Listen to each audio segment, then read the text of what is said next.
Welcome back to the second game of this two-game series between Team Ice and First Departure for the Join Dota League Season number 5's Asian Division 2. First Departure, new lineup. First game, rather disappointing, although draft, it was nice to see some fresh just heroes introduced once again.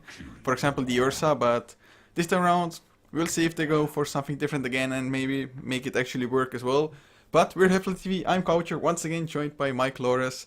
Mike, do you think Team Ice is going to take another 2-0 victory here? It seems fairly likely. Like that last game was pretty darn convincing from Ice. It wasn't really just the Ursa's fault, let's say. Like he didn't really do that much, but the rest of Ice got the rest of First Departure rather got fairly shut down in all their other lanes as well. So grabbing someone not Ursa probably going to be a better decision for FD, even though it pains me to say it. Maybe just try to mix things up really, really hard just because, well, nothing really went right in the last game. So don't do anything similar, and then hopefully you'll have a better time.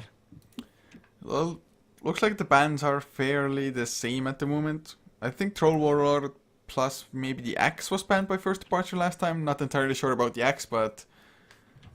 Well, Shadow Fiend now, kind of a respect ban. Team Ice, they showed us that they are freaking sick with that. Most teams even run the Shadow Fiend mid lane, but Team Ice took it in the tri lane, worked out wonders, excellent farm early, even using the Helm of Dominator early on to just great effect, getting nice creeps with it, even putting them to use, Troll and Snare, Centaur Stomp.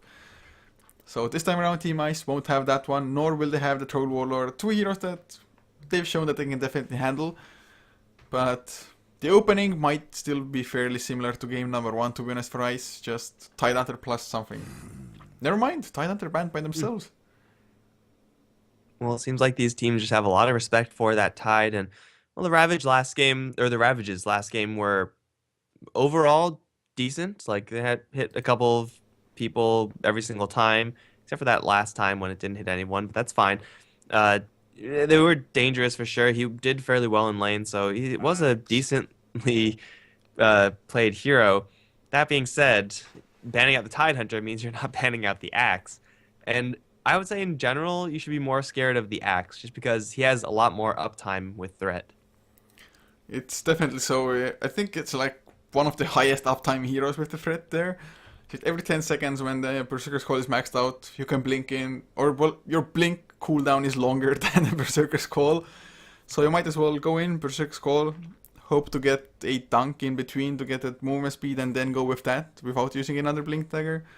Anything like that. So first departure, get their hands on a pretty strong hero as Ice. Skyriff Mage first.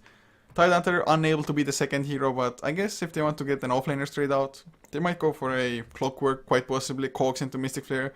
Centaur, definitely a great combination, just Hoof Stomp into Mystic Flare with Ancient Seal boosting up the double edge. Or if not, they could go for like a Juggernaut, although Juggernaut did just receive some nerfs. Yeah, so it's going to be a little bit less appealing for Ice. They're probably going to try to angle themselves into grabbing a Bat Rider, but you also have to protect yourself from Vengeful Spirit pick, so maybe they're going to sit on that one and try to pick it up after the secondary banning phase. But grabbing some initiation, grabbing ranged heroes versus Axe is super important. And that's where Skywrath Mage is good against Axe. He will be able to poke at the Axe through magical damage and keep himself safe. Of course, where he's weak against Axe is that he has 0 base armor and not much health, so you play a very delicate game with that Skywrath Mage, but going up against Axe, range is the most important thing, especially in lane where Axes usually have a very good time. If you could force Axe out of lane into the jungle, then keep on him in the jungle, that is just amazing for your team. I so very rarely see that happen, but when it does, man, it works out so well. Yeah, I've almost never seen that happen to be honest. Axes, yes, I've seen start them off lane, be horrible in that lane, go into jungle and recover quite nicely. The one time I did see was somehow when there was like a 4 position axe, and I'm not too sure if he didn't get the best camps in the jungle or what the case was. Of course, he was struggling, then got his tranquil boots, then had his tranquil boots destroyed. It Oh. was just a horrible game for an axe to be honest, but not many lineups or many teams have what it takes in terms of their own control to go into the enemy jungle and make the axe's life a living hell. It is very risky to do it, but the upside is so huge. Like being able to effectively eliminate a hero from the game is really sweet. And also axes in general, the way they jungle is that they usually, well, first of all, drop their tranquil boots, so you have opportunities there, but also they tend to fall pretty low on HP. They're generally not that healthy. So it would be very nice to see Ice do something like that. And Clockwork is a hero that can get away with that. He will be not too happy about getting right into the face of Axe. And if this lane assignment is going to be Clockwork versus Axe, then well, Axe is going to have a free win there. But for Team Ice, this is a pretty decent combo. You just hook shot in, Mystic Flare him, and most heroes would die from that. Definitely hard, but first departure now, going for some burst of their own. They at least used to be a team that ran the Zeus as a support as well, fairly often to be honest.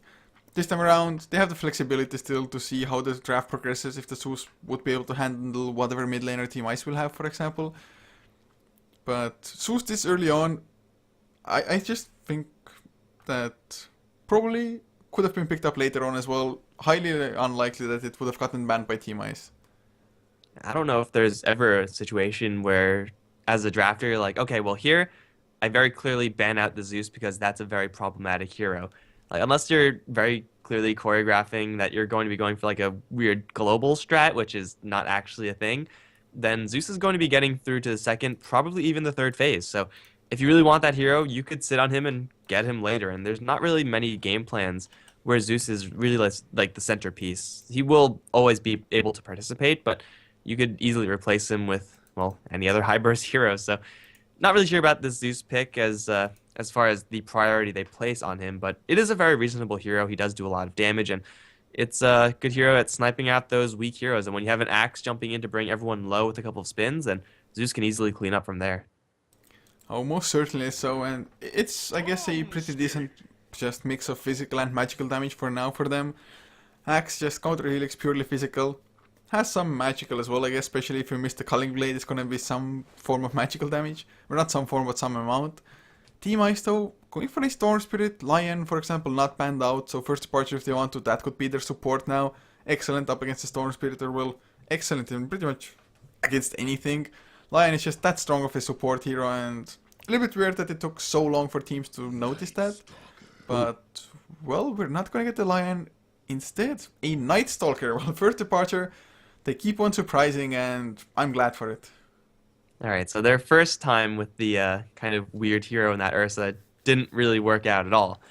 But this one, I think there's a lot more potential in this Night Stalker than there was for the Ursa, because Night Stalker is such a good hero versus Storm Spirit. Having that crippling fear just absolutely shuts him down with a 5-second silence at level 1. Yeah, that'll most of the time be enough to beat down your target. And when you have a Scarith Mage also to feed off of on the enemy side, this Night Stalker does have a pretty reasonable chance at just going off. But that being said, you always have risks with Night Stalker. If he doesn't do very well in his first couple of nighttime phases, if he doesn't do anything in the first couple, like 20 minutes, then he's going to be almost a completely useless hero. And, well, that's just not good. But first departure, they're slanted to be a very aggressive lineup. And I really like that change of pace. Well, Team Ice, they themselves definitely not going for too passive of the heroes. Storm Spirit, rather aggressive. Slark definitely can be as well, but heroes that can also just sit back and farm if need be. Clockwork definitely, once he hits level 6, wants to start setting up kills with the hookshot. It's just first departure, Axe, extremely momentum based, same for the Night Stalker.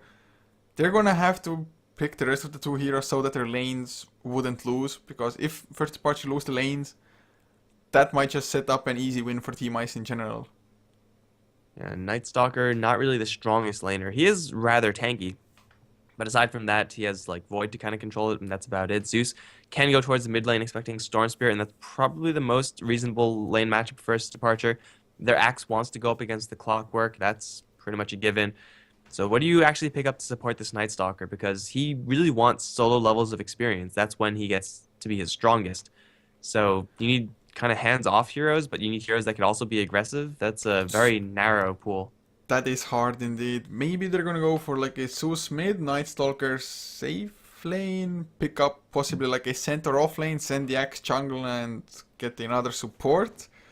I don't know, it's gonna be hard. I still think Lion wouldn't be too bad. If you time it correctly, you can even shut down the Slark before he gets the Dark Pact off. But man, this just Night Stalker and Axe together on the same lineup, I kind of feel for them. Maybe they're gonna go for some form of aggressive tri-lane with the Night Stalker, but then the problem arises that you brought out Night Stalker needing the levels. So if this tri-lane will not get kills, Suddenly Night Stalker. First Night comes. Well, first Night is going to be low leveled anyway, mostly. But then he might even be low leveled by the second Night time if he's going for an aggressive try.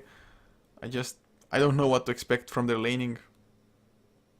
Yeah, it will be a little bit awkward if they do decide to run something like that. And you said they have to get kills in the offensive tri lane if they do run it, but it's really hard to kill off a Slark ever, and well, it'll be just a struggle for them.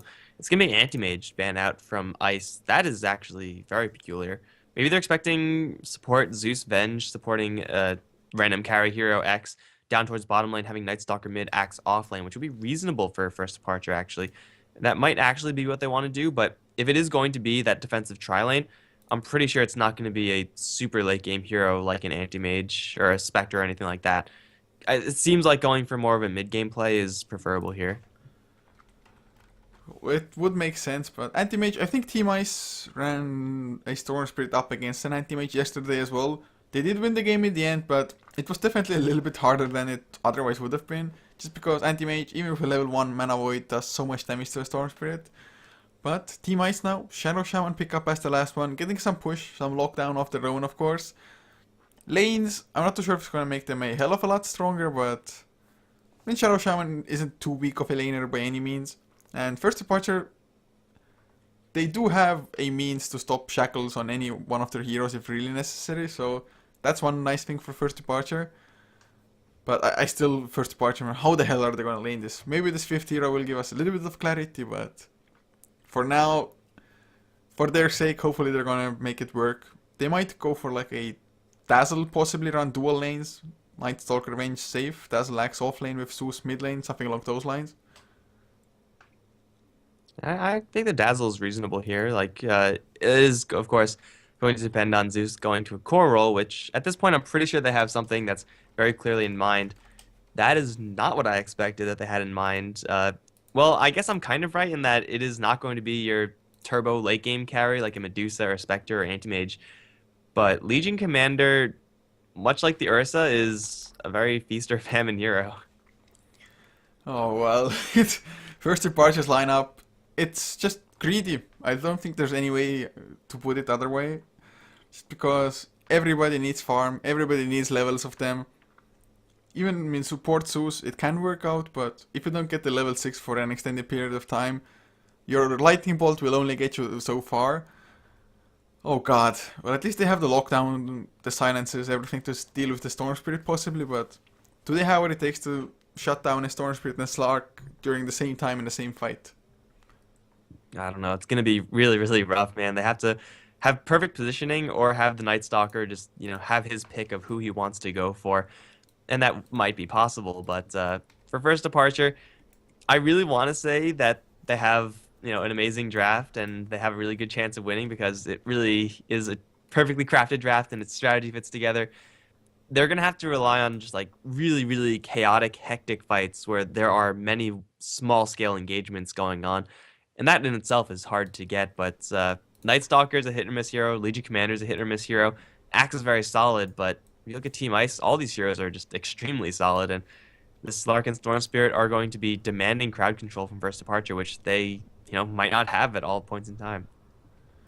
Well, this game by the lineup should be pretty damn interesting, but we are paused now, first departure, waiting for one more player to reconnect here. But to go over the lineups fast, Fixers is going to handle the Night Stalker, leaving Lobby on the Vengeful Spirit, Shut It Down as in Kai, Aluka, however you know him by. Zeus is the hero for him, Ray on the Legion Commander, leaving Angie to play the Axe. And on the Ice side, currently up one game, we got B-Boy playing that Shadow Shaman. Paper's going to be on the Slark. Clay's on the Skywrath Mage, got Justin, most likely will head towards the mid lane as that Storm Spirit. Then JJT is going to be on the Clockwork, presumably just going to be a defensive tri-lane coming out from Ice to try to get the Slark a little bit of farm, although it's not impossible to see an offensive tri-lane. It will be a little bit awkward if they do decide to go for it, though. Mostly because Shadow Shaman, well, he has to stand still for Shackles. Oh, it's definitely going to be hard. Then again, early on, it's maybe a little bit harder for first departure to stop the Shackles. But Lion in that case probably would have been better just because level 1 Hex is exactly twice as strong for the Lion as it is for the Shadow Shaman. Mana cost wise, I have no idea how much the mana is to be honest for Lion's Hex, but is it like 1 40? It's I less, think right? it's a little bit more expensive than Shadow Shamans, although not by a huge amount. You know what? I'm just gonna look that up because now I'm curious. Yeah, it's well It's 110 125. for Shadow Shaman at least. 15 more mana at level 1, dude. That 15 mana is gonna break your back. Yeah, 1.25 second extra disable, man. Lion Hex is sick. It used to be less, right? I think ever since it got Yeah, buffed, Lion became a little bit more viable all of a sudden. it was like it used to be a lot like Shadow Shamans. Like you would get it because it's a disable, but other than that, like now you just need 1 point and you keep it at 1 point because it's ridiculously broken. It's it is indeed, because if you think about it, Shadow Shaman needs 3 points into that to have pretty much the same duration. Man, Yeah. Shadow Shaman, you're a poor man's lion these days. Yeah, Mass looking Serpent at it right Wards now. though can be more Well, useful than a Finger of Death, but both have their uses. I mean, sometimes Mass Serpent Wards are better, sometimes you'd prefer Finger of Death. But we have another disconnect. At least they're disconnected at the same time, so otherwise sometimes it's like, what? The one hero disconnected reconnects, and then the other one's like, oh crap, something happened. But they can fix yeah, it just together now. looking at the past history of Lion, it was in 0.79 or 6.79 when they upped the hex at level 1, then increased the cooldown. Then since then he's just been buffed and buffed and buffed. And at a certain point, if you buff a hero that many times, he's gonna be picked. Especially when you have a 2.5 second disable at level 1. So yeah, Lion has had quite the past in as far as buffs are concerned, but well, I guess Shadow Shaman already had his time in the sun. He used to be that first pick hero. Well, they're at the moment, looking at the heroes in play, I guess lots of those heroes have been in that phase. Clockwork definitely used to be considered like a first pick, at least by a couple of teams at the very least. Night Stalker even used to be that strong at one point in time, so it's nice to see that Dota, the balance changes, but probably after a couple of years it's like all the heroes have gone through it. Or at least most of the heroes, maybe not all of them. Yeah, So where's some are Ursa, just too man? situational. Ursa, please. It's his time. It's the time of the bear. Huskar, man. Yeah. Huskar is so narrow though. Like I want to see Huskars picked up more, but he falls off too much. Maybe if they like tweak his late game or something like Has that, then Lina he'd be more ever been viable. like a first pick ban material? No, I don't think so, yeah. no, he's Crystal never been. Maiden has, though. Yes, Crystal Maiden has. Like, Like Crystal Maiden rocks. Just give her more movement speed. What they always they want to change abilities. Just give more movement speed. Like a Sky of Mage, useless. Give more movement speed. I think they even buffed the movement speed twice for Sky of Mage, possibly. Not Did entirely they? sure. Well, he has a hell of a lot, so I assume they didn't just start him out with that amount of movement speed, because that would be ridiculous if they just like. He definitely started with lower, but I'm not too sure if they buffed it once or twice. In any case, just Crystal Maiden 280 movement speed is too damn little. Give at least 285. I mean, it wouldn't hurt. They gave him 10 movement speed recently in 0.81. That's not enough. Like 315 isn't fast enough, guys. You need more. Gotta go fast. I think Legion Commander was never really first pick. Like she was when teams were experimenting with her, but it was kind of like experimental Yeah, first I guess pick. it was, yeah, like the 1-2 week period or something where Yeah. nobody knew exactly how to counter that hero and teams were experimenting, and like you said, so. But at least, I mean, some heroes don't even reach that phase while being experimented with. I actually think Storm Spirit is probably the one who is like least first pickable in this like 10-man hero pool. Like he was always a pick that you could go for and you'll be very happy with going for him, but you'll never actually first pick him because it's so easy to counter him. I am indeed struggling with trying to figure a time when Storm Spirit could have been that popular. Like you said, it has been popular, but not just first pick material, so. Well, I guess Storm Spirit, you're the odd man out. Is he gonna show revenge on us now? Is he gonna be like, I am first pick worthy, look at me go! Clearly Valve is gonna buff Storm Spirit after all this play. That's It's definitely like, what's gonna happen after Storm this. Spirit plays 1 a team a tournament. Buff! Increased movement speed to 325. Easy. That would be sick. Oh, I just got 325 extra movement speed. You got Ball Lightning to run around, got my very fit legs to run around. Storm Spirit is going to be balling out of control. It'll be amazing. We actually do see an awkward situation up in the top river, though, where both teams are going to go for the top rune. And that's something we don't see very often. And, well, I don't really know if the Ice side want to take this fight, because Victor's going to close in onto Justin. Battle Hunger's picked up level 1. Magic Missile's there as well. Justin is as good as dead. Lays down a Remnant, but he's getting body blocked. Need They more weren't even movement hitting speed. him, but they will kill him off in the end. That's Storm Spirit going down. I don't think 325 movement speed would have helped him there, but it might have. Well, definitely would have been a little bit better, but at the very least, that means that Axe will be starting with the Battle Hunger, so being on lane, it can be harder, it can be easier as well somewhat, just Battle Hunger is support and run them down. But it's not that big of a deal, Storm Spirit. He's gonna be back on lane already anyway. Going up against a Night Stalker, harassing him, not as easy, especially considering Fixers, well, he pretty much started with a bottle thanks to that first blood. So Fixers should be able to hold his own, but like already brought out in the draft, just not that great of a laner because Void is a single target spell. If it was like a Brewmaster Thunderclap, at least you can do AoE damage with it, harass and last it at the same time. Fixers though does not have that possibility. If they change it to be like Sven's done, where you target one guy and it affects an AoE, that would be pretty sweet for Night Stalker, but he's, yeah, I don't know if that's going to happen ever. He's going to be doing okay in this mid lane, but it is going to be a lane that the Storm Spirit is going to be raffle stomping, as pretty much to be expected. We got a Legion Commander in a defensive tri-lane here for FD. Got Zeus and Vengeful Spirit playing the supports, and they've already dropped JGT very low, and they'll try to go for more, but I don't think that's going to work out. They need another Arc Lightning. He's going to get into the trees, though, and Lubby wants in, but the Cogs will not let him get in. Ray, unfortunately, does not have a point in overwhelming odds. It's actually gone for Moment of Courage, and that might have just cost them a kill. So before that, like half a minute, maybe a little bit less, he was man fighting with the Clockwork, and their Moment of Courage actually came in big for him. But top lane, Axe has Battle Hunger on Clement. He has no means to get rid of that one. So Battle Hunger is somewhat annoying, but it's not nearly as annoying as that Counter Helix would be, I think. Now has both, of course, but that just means Berserker Skull will be a little bit delayed. Or... this isn't one of the games where you max Battle Hunger, is it? I don't think so. Against a Slark and Storm Spirit, you probably just want that call. Like, in lane, Battle Hunger is really good, but in a 1 versus 3 lane, like, you're not actually going to be doing that much, and I think at this point, he might want to just jungle. Justin over towards mid lane is going to get jumped by a hasted Night Stalker. Looks like Nighttime fell early for him, and Storm Spirit is going to die. Not much you could do about that. If it was just the Night Stalker, I'm pretty sure he would have died, but having Lubby as well as Kai there, that's just the nail in the coffin. B-Boy and Clay, they're going to smoke in and rotate in, but it's way too late for that. This time around, 325 movement speed might have made the difference. Oh, man, got to get that buff going, but Fixers, the smoke is still lasting. If they get the shackles, that's the end of the Night Stalker. I think concussive shot as well. Actually, is it going to be enough? They have the Aether Shock as well. They need a little bit more. One attack, not going to be uphill miss from the Storm Spirit. Justin gets revenge pretty damn fast as well.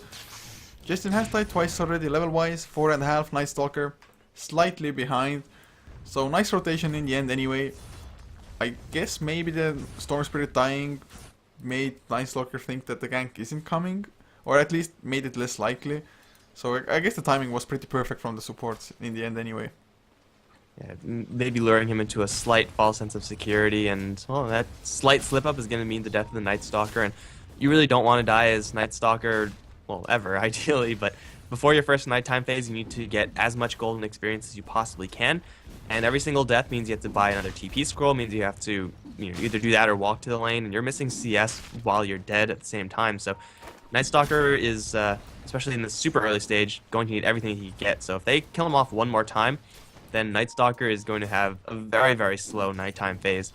Nighttime is going to fall, so it looks like that's not going to be happening, but it's a level 4, level 5 Night Stalker with just boots. He does have a bottle. It's really not the worst farm I've seen on a Night Stalker. In fact, it's actually pretty good. But you could have, the greatest start in the world. If you're not actually going to do stuff during this first night, then usually your start is going to be rather slow. It's just first nighttime is so hard these days, ever since it got down from 6 minutes to 4 minutes. Still, he can do something, like I said. So far though, Storm Spirit with the Team Vision, man. What a rune to have. Then again, Night Stalker got a pretty nice haste rune to set up the kill earlier for the Storm Spirit. So I guess luck of the draw is even so far. Lobby though was spotted out, pinged out as well from the Shadow Shaman. They know he's coming. Can't do anything about it though. JGT level 4 might have enough, has the Rocket Flare. He's just going to run straight into Lobby, and Lobby is going to be cornered up as well. Shackle first. There's going to be Cogs to follow up if they even need it. Yep, Cogs are there. Lobby cannot eat his way through before he dies. Legion Commander, he was trying to come in and help, but there was no escaping that one. Having this Observer Ward being a real lifesaver there for JJT. I'm pretty sure he was dead if they let the Vengeful Spirit wrap around successfully on that Clockwork, especially since there's duel on Legion Commander. So, you know, they might not get the duel damage, but they'll definitely get the kill. So, getting a little bit more experience for JJT there, getting that free kill, and, well, Shadow Shaman is being rather successful in his roaming. Even though he is only level 2, just being in the right place at the right time, finding a shackle without having to deal with anyone else interrupting that or, you know, doing any damage to you in the meantime. And B-Boy's doing decently. The problem is, though, he is still just level 2, so he's not getting a super amount of experience in between these ganks. Well, the same does apply to Lobby, though, and the Vengeful Spirit. He is close by to Axe farming up the jungle, though. Who is in jungle almost level 6 now already. Tranquil Boots finished up as well. He had a decent-ish time top lane ever since the gank went towards mid lane. That is like the one thing you always have to consider, that when you go ganking, and early on, the enemy offlaner might not go to XP range straight away just because the supports might still be around. But once the gank actually lands on another lane, then their offlaner's like, yep, I'm gonna go easy, gonna get some XP, nothing to be done about it. But he, for now, is about the same level as Clockwork, so even Clockwork hasn't struggled as much as I really expected him to. Yeah, but the problem is right now for FDs, yeah, they're getting their Legion Commander farm. She's going to have to do something really, really big within the upcoming minutes. Else, you know, all this farm is going to go to waste. Whereas for Slark, he's pretty much guaranteed impact in the late game because that's just how the hero works. Over towards mid though, B-Boy sticking around with the double damage rune is actually baiting for Justin to come with the ball lightning. Lubby gonna drop very low to that static remnant and will die. Level 3 static remnant doing a truckload of damage when amplified by that seal, and oh man, you just got baited by a Shadow Shaman. That's gotta feel really bad for first departure. Oh god. Baiting is always hard. I mean, if you get baited, it always feels a little bit sour for yourself. Still, without the Electric Vortex, that bait might have gone actually wrong for them as well, because Storm Spirit didn't have any means to actually lock down anybody. Also, Shadow Shaman himself got silenced, so no way for him to turn and shackle, for example. Bottom lane though, they get the duel, they get the kill on the Clockwork. Night Stalker coming in to help there, using the last minute of nighttime wisely there. Up to level 7, not doing all that bad. Legion Commander also level 7, but with the help of this kill, getting the first points of damage. Also, getting closer to the Blink Dagger. And this tier 1, it's not even that healthy, so they might even get this one down. That's the type of start you want on your Legion Commander. 7 minutes, you get your first stack of damage, and you're decently close to your Blink Dagger. You're also setting up for a secondary kill as soon as this tower goes down, because, you know, someone's going to want to farm at the tier 2. So Ray is in a really good position right now, and they're going to run into the Skywrath Mage. There's the Void slowing him down. Fixer's doing quite a bit of damage. Not quite enough, though. Skywrath Mage will die to the Urn Charge after the overwhelming odds, though. That's a secondary kill for the Night Stalker. And he unfortunately doesn't get that Urn Charge, but you know what? A kill's a kill. And they also take that tower. So first nighttime phase for the Night Stalker started off pretty slow. All of a sudden, he's sitting at 4-1, and he's feeling pretty good about his game. He's going to have to play it a little bit slower since it now is daytime, but still he's doing decently enough. Haste Rune, or rather Regen Rune, can be snagged by the Storm Spirit, though. That's really dangerous. That's probably the best rune to have. Early on, Storm Spirit, not the greatest of mana pools, and he might just take damage before he manages to ball lightning away, who knows. Still, nice rune to have. Angie, though, up to 1.3k gold. Legion Commander, 1.9k. So their Blink Daggers aren't even that far away. And like I said, Night Stalker having a pretty great game as well so far. Number 2 in net worth also. So, first departure, they needed their lanes to work out, and I think for the time being, they've gone just well enough, because if they get the Blink Daggers like 10-12 minutes in, maybe before that for the Legion Commander, but if they get it on the Axe and Legion Commander by that time, they should be good to go. I mean, that's going to be like second nighttime falling as well at the same time. Ice, can they even stop them? It's not like they have a mech built on anybody to help out with the aggression. They're just going to have to be ready with like Clockwork hook shots, maybe some great cogs as well to separate the fight a little bit. But if those blinks come out, I'm a little bit afraid for Ice. And I'll be afraid for JJT right now because he's in a very similar situation to what he was in previously. He's going to get his TP cancelled by Void. The cogs are going to dispel. He's going to get the hook shot out, but that will do next to nothing. Duel is going to be won by Ray. Secondary duel victory and well, another kill for the Night Stalker, another kill participation rather.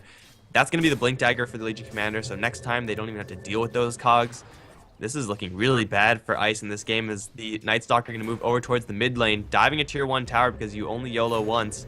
They will decide to back off because sometimes you don't YOLO once, but here comes the Storm Spirit. Big ball lightning in, wasting a lot of mana. But Fixers is a pretty imposing force in this game right now as he now has enough gold to start getting some really useful items. Like before, this is all like bare Night Stalker stuff. This is just stuff that you get. But now he can actually go into some sort of other damage role, whether it's an armlet or even just a utility Aghanim Scepter. Those are going to help him quite a bit. Yeah, any item he gets is going to be nice, of course. Just tank up a little bit. It depends on how they want to play that. If Night Stalker is kind of going to be the zoning force, while the others go for like a backline duel or something like that. But Axe also gets his Blink Dagger. Man, it is going to be increasingly hard for Ice now. Shadow Shaman gets Arcane Boots, so some kind of a consolation, I guess. They have some more mana to work with, but not level 6 yet. Same for the Skywrath Mage as well. So they can't go for like an easy Ball Lightning, Electric Vortex into Mystic Flare quite yet. Whereas First Departure, their own supports also lacking the level 6. Kai on the Zeus.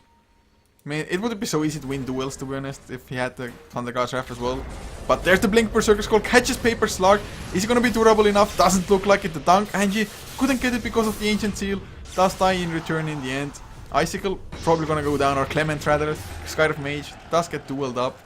So in the end, it is a core for support, but Legion Commander also gets some damage. So I have to take that into account, but...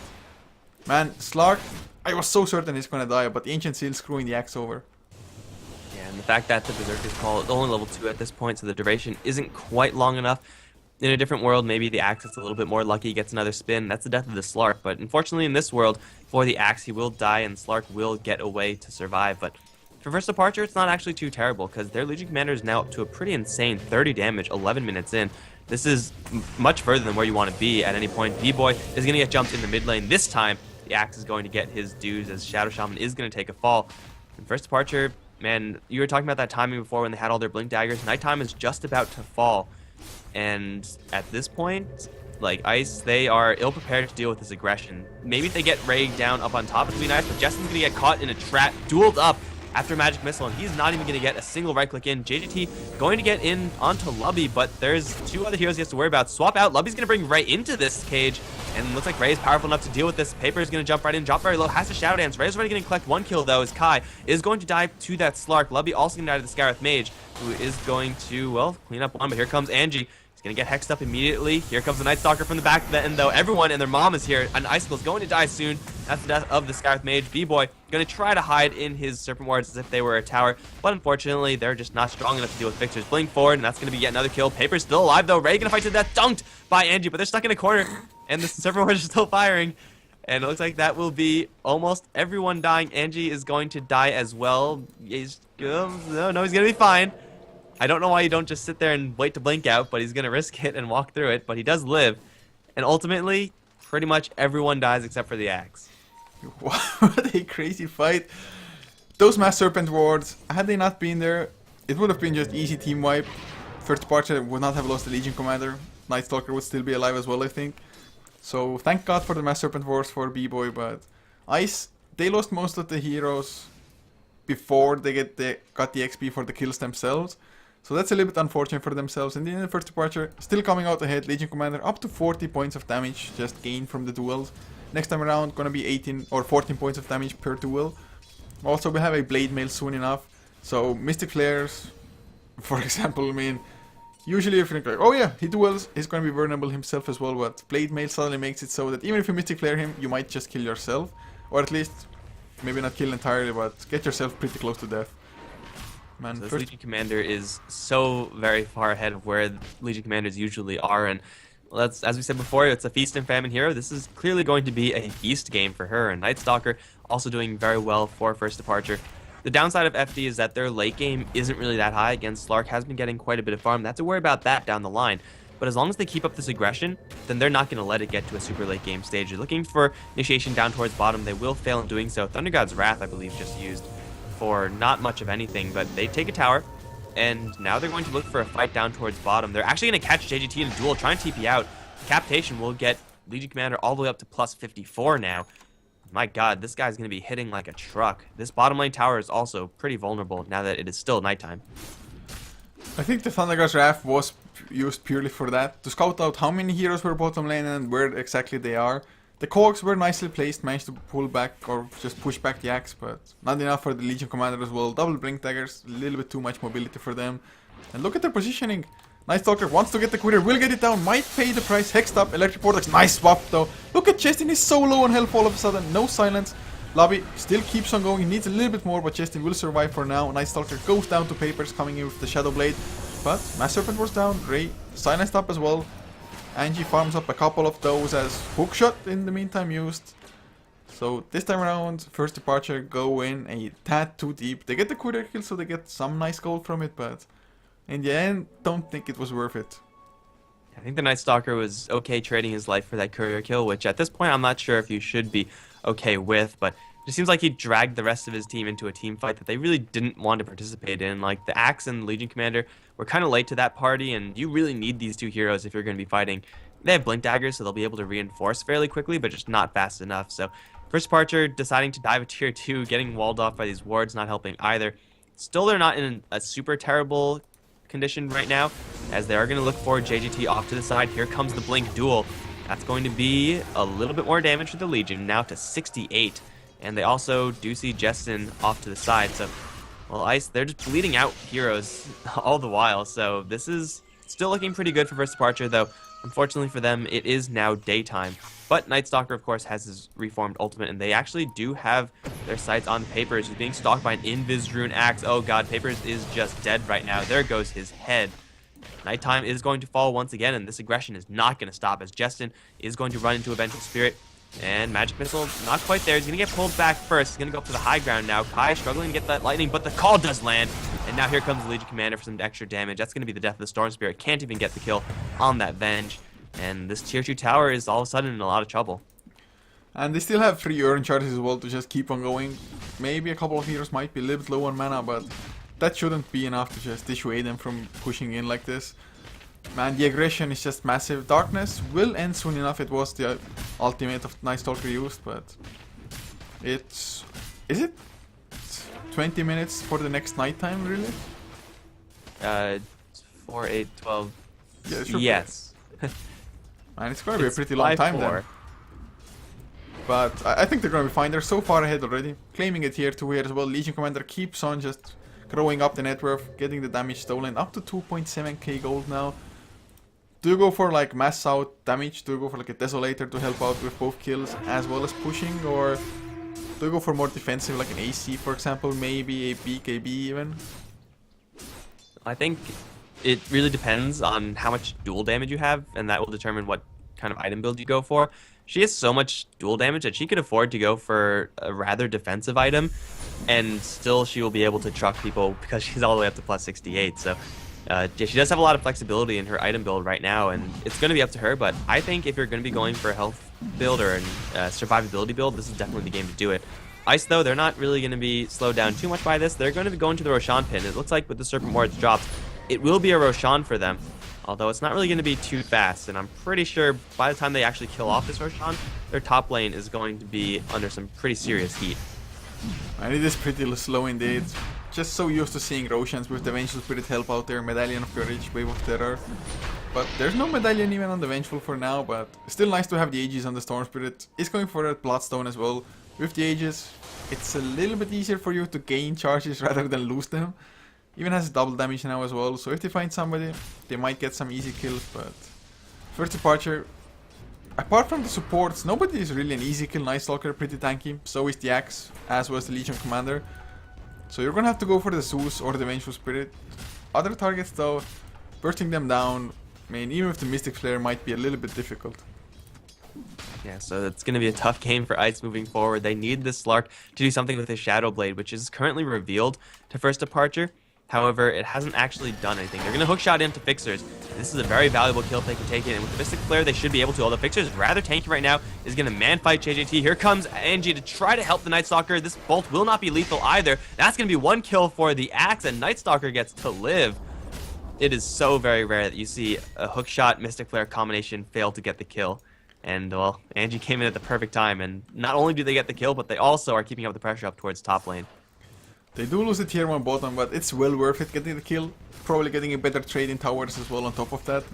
And that's Fixers getting 100 gold away suddenly from the PKB for himself. Nice Stalker. He's gonna be even more tanky. Legion Commander, 4.2k gold. Soon enough, he can go for any item he wants, really. Desolator will be the choice though. I kind of like that because I haven't seen that on a Legion Commander for so long. First of all, Legion Commander, you don't see that hero in general too much, but with the Desolator, I mean, any target can be solo killed, I think. Yeah, at this point, like, even the Slark, who you would expect to be able to, like, withstand most of it, is just gonna die to the sheer physical damage of this Legion Commander. Like, she's hitting for 250 damage a pop. That is insane at this point in time. And that'll be insane for like 30 minutes, but we're obviously not there yet. Not to mention the moment of courage, the press the attack movement speed, and her blade mail to return all that damage. So this Legion Commander is a wrecking ball. She just has to make sure that she doesn't really get too far ahead of the rest of her team. That's the only real way I could see this Legion Commander massively failing, is if she blinks into a duel into like 3 heroes and the rest of the team can't follow up. It's very easy to avoid that, though, so as long as Legion Commander just doesn't play suicidally, then she'll be fine, and, well, she'll be doing a lot of damage. Now that you have a Desolator as well in Legion Commander, it's a pretty clear defensive item next choice. Whatever it's going to be, it honestly doesn't even matter that much, but something like a BKB would be reasonable. Your BKB definitely not the bad choice here. I guess if you want to go like with a mix of defensive and aggressive, go for the AC still. But they have so many heroes that could easily go for an AC if need be. Angie though, so close to Aghanim Scepter, needs that Blade of Alacrity, man. If he gets that, it also did get nerfed though, the Culling Blade in general of the axe, so not quite as strong these days. I think it was like a 75 nerf with the Aghanim Scepter. Yeah, used to be 625, now it's 550, so I remembered something correctly. Thunder Gods have scouting things out, they do see B-Boy. Are they really going to split themselves up? Okay, that was a little bit weird, but Smoke still lasts and long jump from Axe, but everybody already TP'd out. That was really fortunate for Ice. That could have been really bad because they were not in a position to really take a full-on fight, whereas for Sparta they were grouped up as 5, so whoever they caught would have died, and chances are they would have caught more than one person. So fortunately for Ice, they all disengage in a proper time frame. Unfortunately for them, this pressure is not going to let up because this is a real nighttime phase. It's not artificially created by the Night Stalker, so it's going to last for a full 4 minutes. And Ice, they still have the Aegis, but, you know, first Sparta, even with that Aegis on the Storm Spirit, they're feeling so far ahead that they're just going to go in anyway. And I think that's, at this point, perfectly acceptable. They're far enough ahead that they could fight through an Aegis. So, ever since the Night Stalker ultimate got changed that it does not affect the day and night cycle, Darkness, it does affect the vision of, I think, the heroes as well as the buildings also. When, I mean, if you're going for like a gank, is it worth it to just pop Darkness even though it is nighttime already? Or how much will the vision even impact things? I want to say it's never really worth it because then it's really obvious what you're doing. But oh, go down towards bottom lane. Angie, he's going to make the jump in for B-Boy. Mystic Flare for the most part going to miss. Shackles are there. Angie is all alone. That's the type of play that you don't really want to make. Here comes Fixers. Where's the rest of First Departure? They're going in one at a time. I was just talking about this. Now Ray is all alone. And he's going to be chased down by Justin, who is going to call it quits for now. But you jump in with 2 heroes one at a time. That's literally the worst way to fight in Dota. And they're just going to get mopped up. Ball lightning up towards the north, actually. They're going to catch one. That's going to be the Zeus taking out Shadow Shaman. And Shutdown also is going to die with Lubby dropping very low. Ice are going to find so many free kills. First Departure making a very, very crucial error in their game plan. You just don't do that. It's the only thing that they have to avoid, and they walked right into it. And suddenly, 12 Bloodstone charges on Chestin, feeling pretty good about himself probably. Aegis did just expire now, so needs a little bit of health, mana back possibly, but has himself the Oblivion Staff first. So Orchid will be in the making. Suddenly, Eye of Skadi also finished on papers on top of that Shadowblade level 3 ultimate for him. That was a huge swing in both XP and gold. I mean, there wasn't like a massive lead for First Departure anyway. Suddenly, only 3k in net worth, what used to be almost 7.5 XP. From about 6,000 down to 2k. Man, that's... Axe please, Angie. He just got so antsy there. They were feeling pretty good about themselves probably, how the previous fights have gone, but the nighttime cycle just ended also. Now it's a little bit harder to get the kill. Yes, they have the Darkness when they really need it, but it's just not as threatening for Ice because, like we just said before the fight happened, if you activate Darkness, it gives away the plan to Ice somewhat. Mid lane, though, B-Boy is probably going to get jumped right now because Angie this time has backup. Blink call, B-Boy not fast enough with his Blink to avoid that, and he will lose his head. Even the Zeus coming around from the side. So Shadow Shaman down. Pretty nice pickup there for first departure. Smoke going to be blown. Papers is known right now. Lightning is going to reveal him. Blink call from Angie going to whiff. And the Slark should be home free at this point. But first departure, really their advantage was lying in the fact that they had better mid-game heroes for the stage in the game with a gold advantage. So those two combined, turned the, 5,000-ish advantage, 7,500-ish advantage to effectively more like 10k. But right now it's, well, closer to 0. So they are still at an advantage right now because they have better heroes for this stage in the game. But their advantage is very quickly going to be shutting down if they can't actually get a set of Raxes. At the very least with the Desolator on Ray, it's a little bit easier because this tier 2 really melted, to be honest. That was only with Legion Commander being there, nobody else even attacked it. But Zeus has a 4-step now, a little bit more mobile lobby, has absolutely nothing almost on the Vengeful Spirit, just boots, some wards and the magic wand. Support still struggling quite a lot, but the Aghanim Scepter finished on Angie now. Doesn't have the level 3 Culling Blade though, so isn't as strong as it could be. Fixers also isn't level 16 yet. What are the levels anyway? 16 on the Slark as well as the Legion. So nobody else has it. Zeus, how close is to level 11? More than halfway still to go. So we only still have that level 1 Thunder God's Wrath. Will it even make a massive difference whether it's level 1 or 2? Probably not, honestly. Like, I think more important than the Thunder God's Wrath is getting additional points in static fields. Like, at this point, it's probably going to do more damage. Or, maybe not, like, more damage in, like, as far as just pressing one button. But overall, over the course of the fight, it'll probably do more damage. So, Zeus just needs more levels in general. The ultimate helps, but, man, getting level 4 static field is going to be huge for first departure. Well, if you're Ice at the moment, do you just live for pickoffs? Do you try to go in with the Storm Spirit and Storm Spirit without your kit? I guess you can still solo kill the supports. The core's definitely off the table. I think even with the Orchid, could the Storm Spirit at the moment solo kill any of the first departure cores? He probably can. Oh, he'll be able to force Night Stalker's BKB out. He won't be able to kill him. But if you force the BKB, you're probably gonna get silenced straight after. So you also have like 1,500 HP, and you have enough to survive a silence from Night Stalker because he doesn't have much damage himself. So, well, maybe we have a test right now because Andy's gonna jump in, gets hexed. B-Boy just fall back and let the Storm Spirit do this one by himself so we can see whether or not he has enough power. Well, it looks like his team has enough. No surprises there. B-Boy gonna get chased down by the Night Stalker, gonna pop the BKB, and B-Boy gonna turn around and fight. Because he knows he's dead, he can't outrun that. But Ice, now they're in a decent position, with the exception of the fact that they don't have a clockwork here, but Justin off to the side has a chance to assassinate Avenge, but it's going to be Clay who's going to get jumped first. He's going to die before Justin makes that jump in. Now he's going to try to go for Lubby. I don't really know if that's a good decision. He's going to TP away, and he will make it out alive. That's a 2-for-1, though, in favor of first departure. It's two supports, but still Roshan is up, and they could swoop in and take it very quickly. Well, if they manage to do it with the Desolator and the Wave of Terror, it's going to be excellent for them, of course. No cheese yet, only the second Roshan of the game. But looks that like they're not gonna go for it. Maybe a little bit too risky. I mean, Storm Spirit can easily jump in, zip in, maybe even steal it, to be honest. But there is a BKB now, Ray. That is a defensive item here. Looking at the graphs again. It has once again grown a tiny bit in the favor of first departure. About 4k in net worth. XP still sitting at the 2k mark though. So both teams, they failed to take a massive advantage in the past couple of minutes. But it's probably favoring Ice for now, right? I mean, Legion Commander, he's had that plus 68 damage for a really long time for now. Yeah, I think for Ice, they just want to slow this game down as much as possible. Wait until this Night Stalker is going to be less of a factor. Like, he only has Phase Boots and BKB at this point. A lot of the Night Stalker's strength is in his utility at this point, and that's not really where you want to be playing as Night Stalker. And Axe, well, he's going to be doing less damage progressively with the counter helixes as well. So, again, first departure, they don't really have substantial late game. Whereas Slark, now sitting on 2,700 gold, with the Eye of Scotty completed, is slowly but surely getting to that late game phase. Storm Spirit is pretty much at the same clip, farming as well. So Ice, the more they could stall out this game, the better it's going to be for them. And first departure, they're still not making any sort of serious attempt at going high ground. That's maybe a little bit disconcerting. We'll see how well they're going to be able to use it, because even late game duel is, to be honest, an excellent way to just kill off a Storm Spirit or a Slark. If you get a good enough duel on them, there's not much they can do.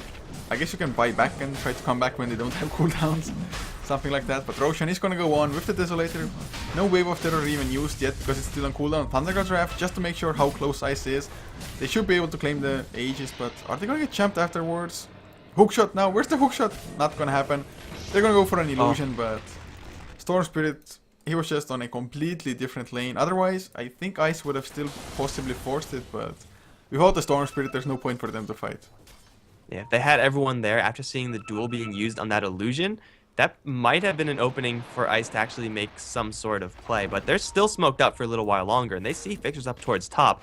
They have the Storm Spirit in jumpable range. They have a Courier who's also going to fly right by. However, Hookshot is there first. Here comes the Storm, and Fixers is going to take a fall right now. He's going to have a rainbow of TPs coming in. Still alive right now. Storm Spirit not really jumping deep for this one. In fact, will jump away. Lubby going to teleport in. Will be taking a lot of damage from the Skywrath Mage, but it's going to be JJT in the most trouble right now. Blink forward, Angie going to land that call. And now JJT is going to die because everyone else from Ice have been going towards the mid lane. They'll kill off the tower there, but I don't know why you would separate your forces like that. They're going to get chased down now. Axe is going to get the call onto Justin. However, here comes Papers doing a lot of damage to that Night Stalker. Now going towards Angie with 13 stacks of Essence. He's going to get a free roll on Lubby. No, Lubby gets to slip away. Papers still on the chase though. Lubby should be dying in the end. Will get that kill. Now he's going to run to Kai, who should not be here. He's going to get up to the high ground. As Legion Commander comes in with that duel, Papers going to try to slip away.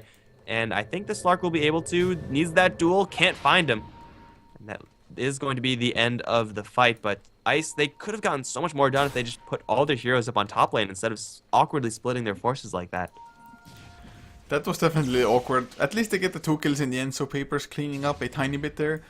And also the fact that without Papers being there, their physical damage isn't all that high. Maybe with the Mass Serpent Wars being used, but once the BKB came out on Night Stalker, it's suddenly like, oh, it's gonna take us a really long time to get the kill like that. And Storm Spirit just didn't want to expend the mana for it. Died anyway? Or did he commit suicide? So somewhere he died. Oh yeah, Night Stalker killed him, so that's extremely unfortunate for Justin there. Losing Blast on charge is still up to 8, so it's not that bad. Angie though runs into a Hex. Shackled up as well. Okay, not sure what the Axe's plan was, but I guess there was a hasted Zeus there to back him up a little bit. Well, Justin gets a little more Bloodstone, I guess. So losing a couple there, as I said, a little bit unfortunate, but hey, now he's got a little bit closer to where he just was, so he's not going to feel too bad about his game right now. And well, Ice, it's not really the cleanest fight in the world, but they take down the tier 1 tower. They do successfully manage to stall out the usage of this Aegis, which Legion Commander is still holding on to.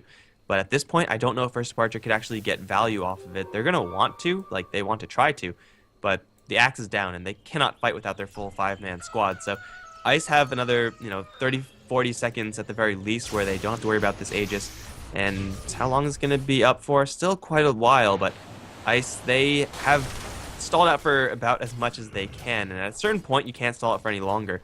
But if they get another pick off right now, then that will just be backbreaking. And they see someone over in the mid lane. No, they don't actually. Night Stalker was invis. So, well, actually, Justin, okay, he was ball lightning around, but he still doesn't know that the Night Stalker is tailing him. Ice just need to stall out for a little while longer. Man, Fixers running around with that legal map hack Aghanim Scepter. Oh, it's not nighttime, so it's not that great for him at the moment, but if nighttime hits, it's just crazy how big of a circle that Aghanim Scepter creates for you, and with that gem as well, you can make damn sure that you know everything what's going on. But in the meantime, Justin, 2.1k gold, working up towards his next item. Pretty much everybody's trying to get the next one. Papers though, 2.2k gold. What's even the next item choice for the Slark now? Is it Abyssal Blade, or well, Basher into Abyssal Blade?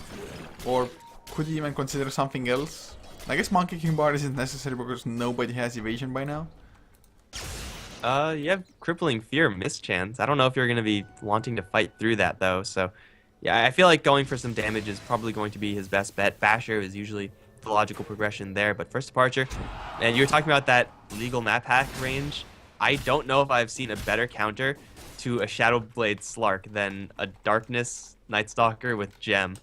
That is just insane. You can't get anywhere close. They will see you every single time. So, FD, they finally get into the base of Ice.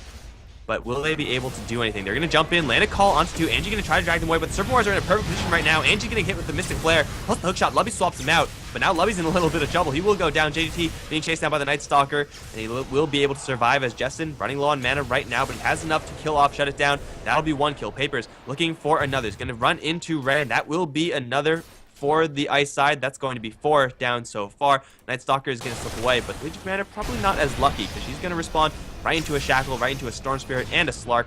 That's going to be 4 down for good. And first departure, I think they're going to have a push on their hands. Ice just have to very quickly juice back up to full, and then they're going to storm down the mid lane. All advantages that first departure once had is now nullified. God, what a fight. Ice perfectly just sequenced ultimates there, really. First Mass Serpent Wards, then the hookshot to follow to make sure the first departure cannot just focus on the Mass Serpent Wards. And first departure even got somewhat lucky that the Aegis wasn't expired. I think it was another like 10 seconds away from expiring, but it really didn't matter in the end. Even a Lincoln Sphere picked up on Storm Spirit now. I really thought that Ultimate Orb is going to be a Hex, but this way he can guarantee that he doesn't get straight out dueled or maybe even Slark. If he's fast enough, he can use it on somebody else, of course. And suddenly Papers, he's attacking the enemy tier 2 up to 3.8k gold as well. Just that was probably the biggest fight of the game. Unfortunately for Ice, looks like the tower is going to be denied unless this hero catapult. No, okay. The tower is going to be denied, so they don't get full value, but they take down a tower regardless. They take a good team fight, they take a tower afterwards, and really you can't hope for too much more if you're the Ice side, since they knew that they were on the back foot for a great portion of this game, but now they are very firmly ahead. The Storm Spirit Lincoln Sphere is going to be huge to protect himself against the Crippling Fear and Night Stalker's slew of skills. Hell, you could block a Magic Missile, a swap. There are so many things that he would like to block right now, and even the Clockwork, who had such an abysmal start, JDT, is now closing in on, well, I don't really know what, but he has a plate mail and a point booster, so he is getting very tanky, so he's not something that First Departure can just feed on non-stop. So Ice, they are recovering a lot in this game, and with a Butterfly coming up on Slark, that is going to be met by a nothing on First Departure, so yeah, that sounds pretty good if you're the Slark. Legion Commander hasn't had any item progression with the exception of this BKB, I think, but that clearly hasn't done that much. Assault Cuirass on the way, but still just on the way.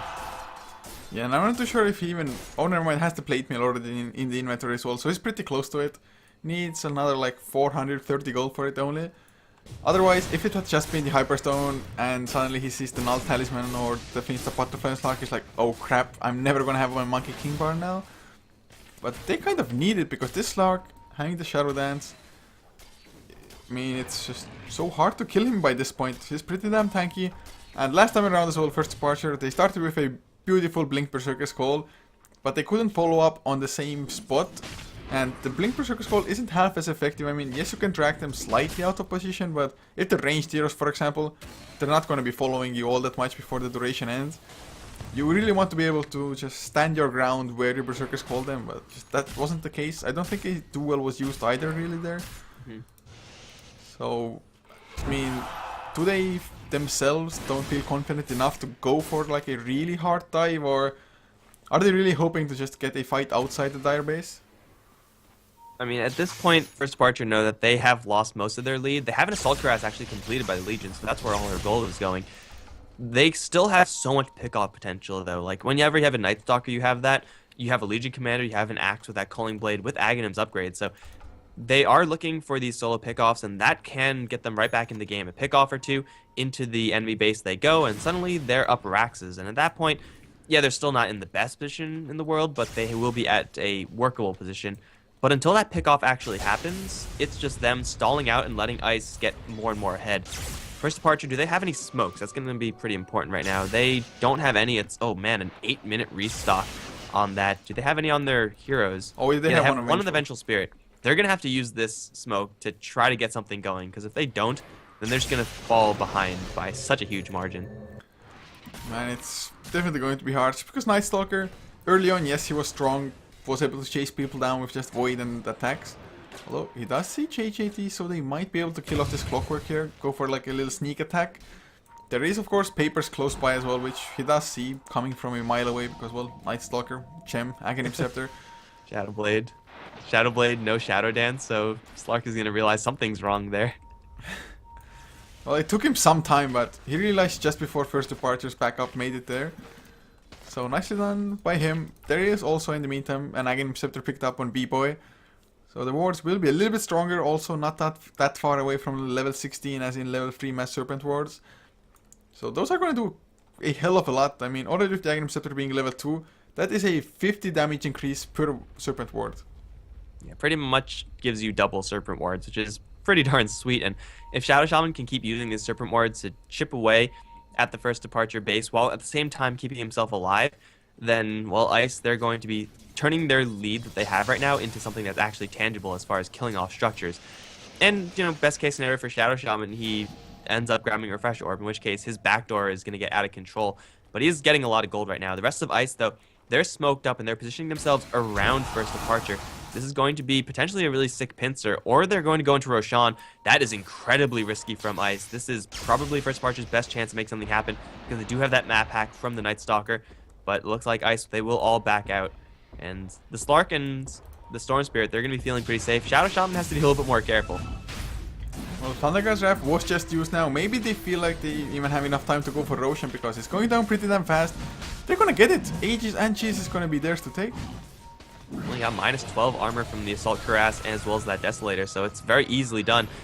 Play's going to teleport away from that dangerous scenario, going to dodge the axe there, but they're still hunting down Justin. They need a duel so badly right now, but suddenly Storm Spirit's in the mid lane, and you have to deal with that. And also your bottom lane is kind of getting messed up by Shadow Shaman. So, First Departure, yeah, you get the Aegis, congratulations, but you can't do anything with it, at least not yet. Well, they at least have the cheese on top of that as well. Who even has the cheese? Does anybody have the cheese? Yes, it's on the Vengeful Spirit for now. Somebody might clear up an item space for it, maybe get rid of the urn, even though the Night Stalker, just to make sure Night Stalker survives a little while longer. Maybe give it to Legion Commander, we'll see. But Legion Commander up to another 3k gold, so I'm a little bit surprised how much he's farming, to be honest, considering he hasn't gotten any kills with the duel for God knows how long by now. But they are smoked up. So they want to make this count. They know Mass Serpent wards cannot be used because, well, they're on a pretty long cooldown. So if they can win a fight now, buyback status, everybody but the supports have it on Ice, so that's nice for them. Storm Spirit is going to respawn. Well, 40 seconds is still too long. He's going to have to buy back even though he has the Bloodstone. Well, Cogs go up and Ice are now tasked with the high ground defense. If they lose this Rax, then they're still not going to be completely out of it, but it's definitely going to be a much more delicate game from here on out. Night Stalker leading the way with the Aegis. Angie is going to help clear out those creeps as well. Ice have everyone here, and at this point, if you're Ice, you just like start using that like Storm Spirit Ball Lightning Bomb. It might just like start chipping him down. He's going to jump right in, actually going to go straight for the axe. That's not a good decision. So that did nothing, and now their tower's going to die. This is actually looking pretty decent for First Departure. Serpent Ward cooldown still not for another 30. This is actually potentially going to be Raxes, however, with no Desolator working on these Raxes, it'll be very slow. Hookshot gonna miss as well. Oh god, this is bad for Ice. But in the back end, they initiate B-Boy dropping very low. It's gonna be Ray getting a duel on Papers. Can they kill off this Slark? It's gonna be close. They miss the dunk, and now Papers is gonna die regardless. He is going to give more damage to Ray, but he will buy back instantly. They're gonna chase forward for his Legion Commander. It looks like she will not be able to escape. She will be going down to the end. Night Stalker also is gonna wander right into everyone for some reason. Wants to use that Aegis. Storm Spirit in the meantime getting chased down by Angie. Will lose his head. He'll be up to 30. But Fixer's going to get hexed as soon as he respawns. B-Boy with such low HP, but doing so much for this fight as the Slark is still running rampant. He's going to go straight to Fixers. Now with his damage output is going to be dishing, but swap out from Lubby. Going to buy the Night Stalker a little bit of time, but not really quite enough, as Angie is now awkwardly the only one left in this fight. Is going to die to the Soul Burn as they chase forward for Fixers. Not much mana left on the Storm Spirit, but it costed them a lot of buybacks, though. Ice, they still hold their mid lane, and they have a lot of heroes alive right now. I'm actually really surprised that the Shadow Shaman Scarith Mage participated to the degree that they did. The Shadow Shaman just would not die in that fight. It's just First Departure, they don't have that much damage if you just kill off that Legion Commander, to be honest. First of all, you lose the AC aura, that's a pretty big deal. Night Stalker, though, does have 4.9k gold, so he can go or try to go for any damaging item now. Papers can also finish up the Butterfly, having had to buy back, but it is extremely scary for them to push, even if they do go for one. Maybe they should go for the tier 2, because every single hero on First Departure does have buyback, apart from the Vengeful Spirit, who it says it has as well, but Fixer. BKB up. Is the Eye of Sky slow enough? It might be. Kai even gets pulled in as well from Justin, and that's going to be Fixers losing his life. Justin maybe used a little bit too much mana. I think he should have or could have trusted Papers to get the kill anyway. But are we going to see a buyback? I mean, Justin being that low on mana, he cannot stay around for too long. Well, he has a double damage rune. At this point, he's hitting very, very hard. So he's just going to do what he can. Hook shot in is going to catch Ray with the Mystic Flare there. Swap out from Lubby is going to buy Legion Commander a little bit of time, but really not enough. Going to pop the BKB with the Blade Mail, but Paper's right on top of this Legion, and there's nothing the Zeus can do to disengage. They're going to try to duel in the tier 4, but Paper's is going to get damage from that one, and then slay the Zeus shortly after. Buyback from Ray. Here comes Angie as well. Paper's looking to die right now, and he will die. And the mid lane is still held from first departure, so Ice, they back off without their Slark in tow. So maybe a little miscommunication there. Slark going a little bit too deep, and he actually has no buyback. This is really bad for Ice, actually. I don't know if they can fight without their Slark. I think they can't. I think it's just that easy. Maybe if they get some massive Mass Serpent boards without first departure, even just killing them off at all, but if they have all the heroes there at the time, killing Mass Serpent boards is actually probably the easiest thing to do. I mean, Legion Commander, he takes out one ward with one hit, no problem. And, well, this Slark death, he just went a little bit too deep, wanted to kill a Legion Commander a little bit too much. Yes, they get the Legion Commander buyback, but if you yourself die without having buyback, it's just not going to be worth it in the end. If you had Mega Creeps pushing, or if you still had like a couple of towers differentiating your enemy from your just core, the Ancient, maybe so, but man, this Storm Spirit is going to have to pull out something big, and this Storm Spirit, he's not doing that much damage by himself, to be honest. He's very close to a sheep stick, but he's not quite there yet. He just needs a little bit more, and this is like the biggest puppy paws that I've ever seen in my life. They just say wait right as soon as they realize what sort of situation they're in. So hopefully their moments of planning is going to come to fruition for Ice, because they are now in a very dire situation. Storm Spirit is going to be grabbing, most of his sheep stick, but that's only most of it. I think first departure, why is Angie up there? Who put him up there? Get him down. You need that axe to fight. Well, if he blinks down now, it's just another 12 seconds that he's not going to be able to blink in to initiate. But it's fine, they still have 67 seconds, and that's a really long time. That's definitely enough to kill off Ancients, given that your Legion Commander survives. Also shot in. JDT's going to set up for a Mystic Flare plus those Serpent Wards. Angie dropping fairly low. However, the BKB is keeping Legion Commander safe for now, but she's not doing any damage. She's actually just running in, then running out. And now with the Storm Spirit on the chase, BKB is getting popped by the Night Stalker. Justin's going to run low on mana. Can't chase any longer. JDT looking for another hook shot. Will get turned around upon. Thunder God's Wrath not going to do it. B-Boy off to the side, going to get Hex off onto Ray. Looks like he will lose his life. That's a very fast duel win for the Legion Commander. That's 2 now down for Ice. The Clockwork is not in fighting condition. And everyone in first departure, they are in fighting condition. They don't have their axe, and they have to worry about these Serpent Wards, but I'm pretty sure they still have an opportunity here. I think, at best, they're going to get Rax. I don't think they're going to go for Ancient, unless Storm Spirit jumps in, dies himself as well here. So, they hold on. I really don't think they should have chased all that far out of the base anyway, just because Storm Spirit was so low on mana. So they lost the Shadow Shaman for more or less nothing, but in the end they hold. Getting the axe down before he gets even, I think, a Berserker's Call off was huge. Also, no Culling Blade on really anything means that they're not going to get the extra movement speed bonus. And now Slark, back alive, has the Butterfly as well. Lots of extra survivability for him, of course, especially going up against the Legion Commander, who is close to getting his own Monkey King bar, and he's definitely not going to hold on to any money because his buyback is on cooldown. But Ice, they might not be just bold enough to go straight into the enemy base now. I think they might be waiting for the next Roshan to come up. Yeah, I think at this point you got to play a little bit safer. Even, waiting for the Roshan, or they're just going to jump in with Justin by himself. That is something you can do, I guess, if you feel like being a Storm Spirit who is, about this far away from anyone on his allied team. That is not something you want to be doing. Fortunately for him, he has a lot of Bloodstone charges, so he's going to be up very quickly, but suicide is not recommended at 47 minutes into the game. That was... They knew Legion Commander is alive. It's not like he just respawned or something. He had been up for a longer period of time. That was way too ballsy with the Storm Spirit. Like I said, thank God for all those Blaststone charges. Without that one, just imagine him having like a 100-second cooldown for that now.